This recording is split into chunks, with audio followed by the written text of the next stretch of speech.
And welcome in geological knowledge. So कल हमने Gondwana coals का जो बेसिक पोर्शन था उसको डिस्कस किया था, एंड जो कि काफ़ी इम्पॉर्टेंट भी है, क्योंकि जब तक आपको बेसिक नहीं क्लियर होगा तब तक आप आगे जब हम जो पर्टिकुलर कोल फील्ड्स हैं उसके बारे में डिस्कस करेंगे या उसकी स्ट्रेटिग्राफी के बारे में डिस्कस करेंगे, तो अगर आपको बेसिक नहीं पता होगा तो आप समझ में नहीं आएगा उतना अच्छा, एंड कन्फ्यूज़न भी रहेगा। सो हमने इसलिए बेसिक को डिस्कस कर लिया। सो उसी सीरीज़ में आज हम टर्शियरी कोल्स का जो बेसिक पोर्शन है उसको जो है ना स्टडी करेंगे। तो आइए स्टार्ट करते हैं। So before we start our video I would like to tell something, the basic ages and the type area. Okay, oligocene sediments, if we talk about oligocene sediments, they are found in Tikak Parvat formation, and which is associated with upper Assam, Nagaland and Arunachal Pradesh. So Tikak formation, Tikak Parvat formation जो oligocene sediments हैं वो Tikak Parvat formation में है in upper Assam, Nagaland and Arunachal Pradesh. And if we talk about Eocene sediments, they are widespread in Tura sandstone, Lakadong sandstone in Garo, Khasi and Jaintia hills.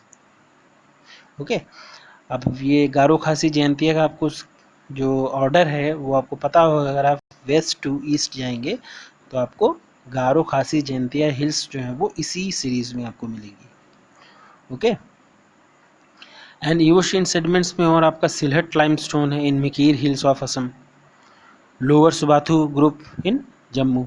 सो जो Oligocene and ईओशियन sediments का जो distribution है या कहाँ कहाँ पे वो recover किए गए हैं, सो उसके बारे में हमने डिस्कस किया।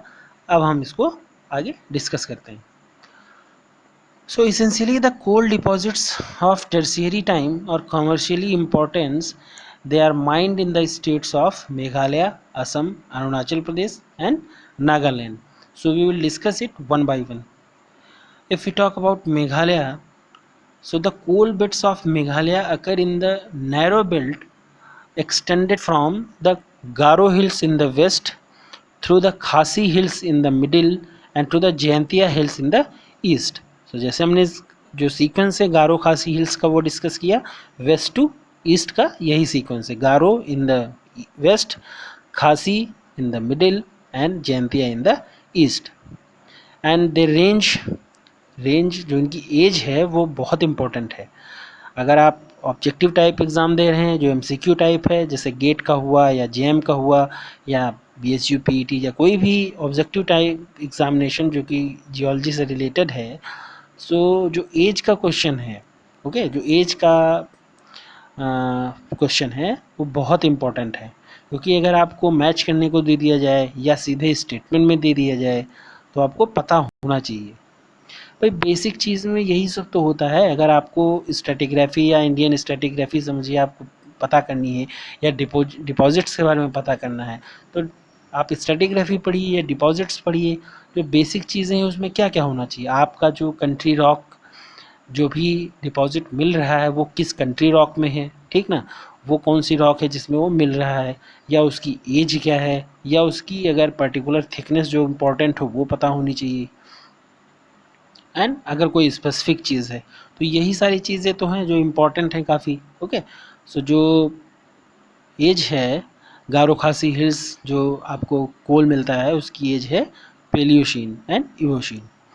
The Silhouette limestone formation, especially in Lakadong sandstone in the principal coal-bearing horizon in Garo Khasi and Jaintia hills.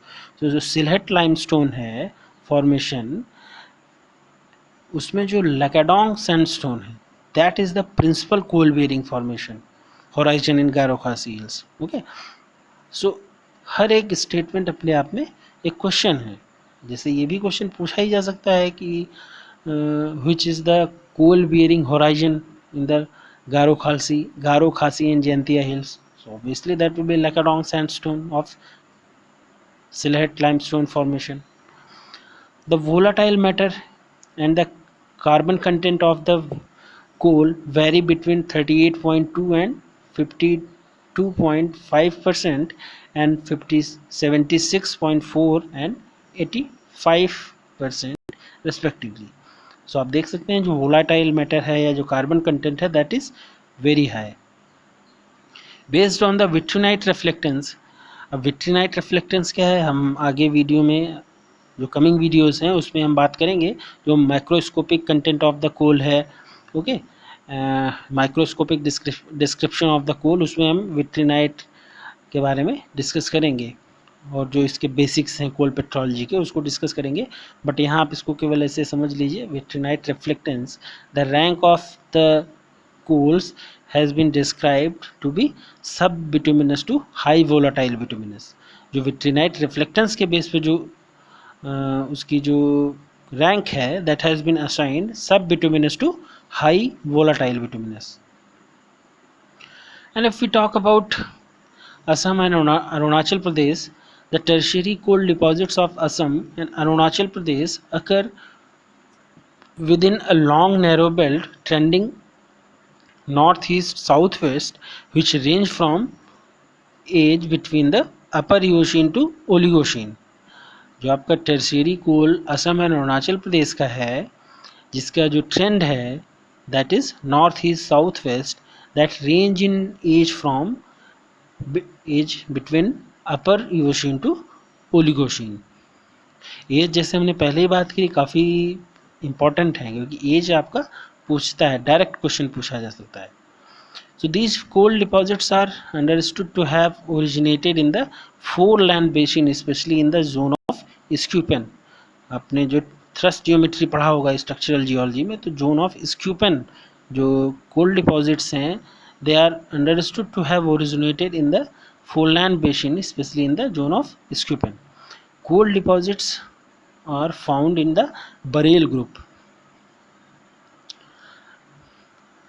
Okay, हमने टर्शियरी ऑफ असम पढ़ा तो उसमें हमने पता होगा जो बरेल ग्रुप है उसमें कोल डिपॉजिट्स आपका मिलता है. एंड जो पेट्रोलियम है, जो पेट्रोलियम रिजर्व्स के बारे में हम आगे बात करेंगे अगले आगे आने वाले वीडियोस में, तो उसमें भी जो पेट्रोलियम है वो भी आपका बरेल ग्रुप जो है ना असम का, उसमें ही मिलता है. The coal bearing Barail are divided into 3 formation and the different coal bearing patches are there. So we will discuss the names. Disai valley coal field, okay, Jhanzi valley coal field, Nazira coal field, Safrai coal field, Jeypore valley coal field, Makum valley coal field and Namchik Namphuk valley coal field. So ये आपको 7 और 8 जो कोल fields दी गई हैं, ये आपकी 5 और 6 coal bed हैं, पैचेस हैं जहाँ पे आपको कोल बेड मिलता है. द थिकर इकोनॉमिकली वायबल, भाई जितनी आपको कोल फील्ड्स दी हुई हैं, अब उसमें ऐसा तो है नहीं कि सब में आपको वायबल या जो इकोनॉमिकली वायबल जो कोल है वो मिले ही. So the thicker economically viable coal seams are particularly confined to the Nazira, Jeypore, Makum and Namchik Namphuk valley coal field. So ये 4 जगहों पे सबसे ज़्यादा है जो कि इकोनॉमिकली वायबल है एंड थिक है.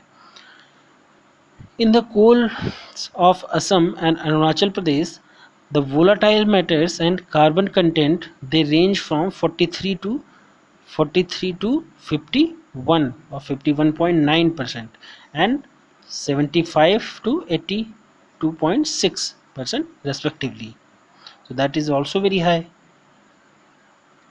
If we talk about Nagaland, so Nagaland के बारे में अगर हम बात करें तो Borjan coal field is the important coal field in Nagaland.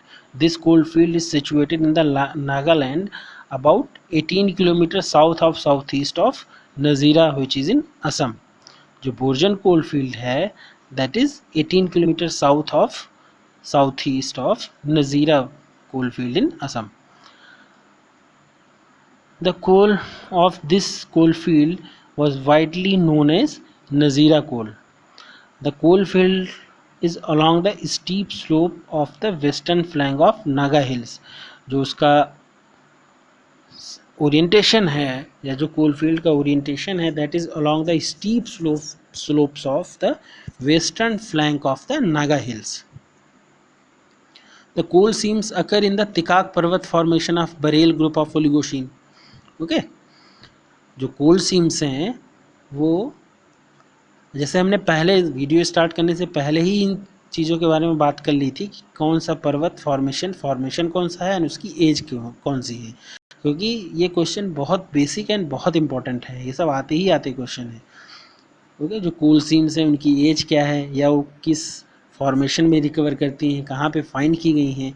So the coal seam of Nagaland they are of Tikak Parbat formation and is Barail group of Oligocene age. The coal of the Borzen coalfield contain moisture from 4.9 to 55, 4.9 to 5.2% and ash from 1.6 to 3%.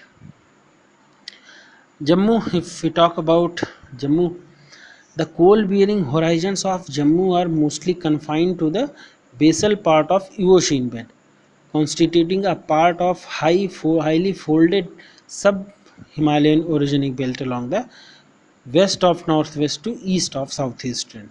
Okay, जो कोल field है that is the coal bearing horizons of Jammu and Kashmir, they are basically confined to the basal part of Eocene bed, and they constitute a part of highly folded sub-Himalayan orogenic belt. The coal measures belong to lower Subathu group or lower Eocene.